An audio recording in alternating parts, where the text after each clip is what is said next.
Industrious artist, ও কিন্তু প্রচুর পরিশ্রম করে। এবং আপনারা অনেকে জানেন কিনা জানি না, ও এখনও গান শিখে, এখনও না শিখলেও ওর এরকম না যে কনসার্ট আসতেছে না, বাট স্টিল ডেভেলপমেন্টের জন্য গান শেখা ওর ওস্তাদ আছে সামনে।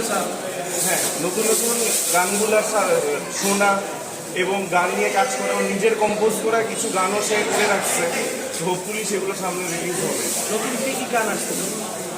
গান পাবে নতুন গান আসলে আমি অনেকগুলো রেডি করছি, সময় নিচ্ছি, আর সব কিছু মিলে রেডি হওয়ার জন্য একটু সময় নিচ্ছি। কারণ আমার মনে হয় যে আমি দায়িত্বশীল হয়ে কাজ করা উচিত, ভালো কাজ করতে চাই, তাই সময় লাগলেও সময়টা নিচ্ছি। গানের পাশাপাশি ডাক্তারি পেশা কি চলমান?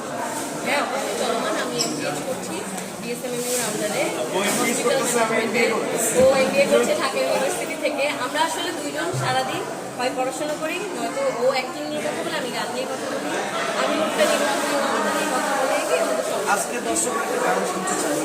আজকে গান